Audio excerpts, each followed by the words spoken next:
Welcome back to Bangers and Smash. On this episode, I try to rationalise why I bought one of these.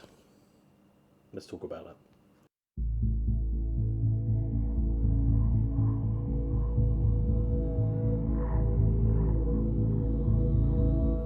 So yes, I went and bought myself a Red Komodo for reasons I still don't completely understand. But let me try to explain. When I originally started this channel, I hadn't really played around with videos since probably the Canon 5D Mark II days.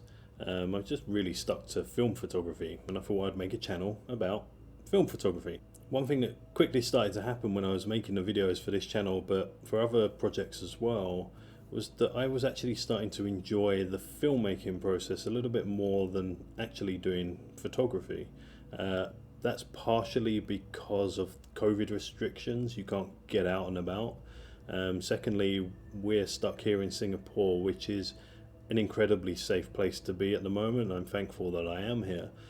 But photographically, for my style of photography at least, yeah, the type of photography that I enjoy doing that you've probably seen on the channel is a bit more street photography, documentary related. And to really get the kind of subjects that I like, we have to travel. Here in Singapore, it doesn't really lend itself to the type of photography that I enjoy doing. That being said, it's opened up a whole new creative field for me with trying to make videos. I found I enjoyed editing. I enjoyed using things like DaVinci Resolve to play around with some of the color. I enjoyed the community that there is with filmmakers. So anyway, I ended up going down a huge rabbit hole around cameras, and I ended up buying myself a Red Komodo. Now, I'm not going to do an unboxing video. A couple of reasons. One, I'm British, so I can't really fake enthusiasm, like Peter McKinnon, for example. And secondly, people saying that this is a premium unboxing experience are just talking shit. So let's get rid of the box and focus on actually using the camera. So I got the camera back in November. I didn't bother with unboxing videos and stuff like that. I've just been outside enjoying using the camera and learning about Red's workflow, the R3D RAW files and how they work, a lot more about color science and how to make videos look okay-ish. I'm still no expert at it, and it's definitely its own field in its own right. But you will notice on a lot of my previous videos, my skin tones look a bit weird. They look a bit orange or a bit red. Hopefully I can get much better at that. That's more my deficiency than the Sony or the Red being bad cameras. It's just I suck at it. Here's some footage that I've taken with the camera so far, with some music played over it for enjoyment.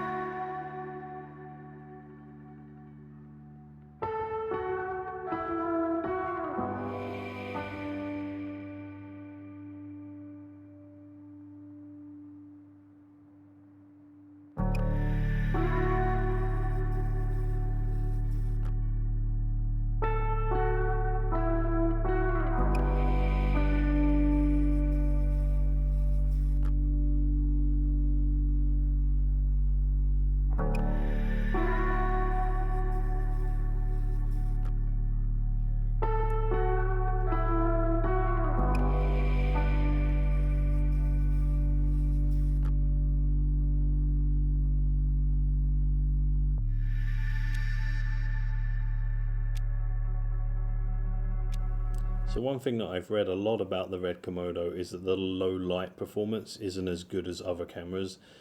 And that's kind of true if you're comparing it to a Sony camera that can see in the dark. As somebody who comes from a film photography background, who's used to being stuck with a roll of ISO 400 film when the sun goes down and just having to work around it, I actually think it's a pretty good camera for low light performance. But that's the way that I feel. Other people will feel differently. So if you are thinking of getting a Red Komodo, there's probably a few things you should be aware of. Firstly, they're very difficult to get hold of even now. I was very lucky. I got mine in November because one of the premium dealers had a cancelled order. But yeah, just be aware that you might be waiting a while. I mean, anything from 3 to 6 months, I think, at this point.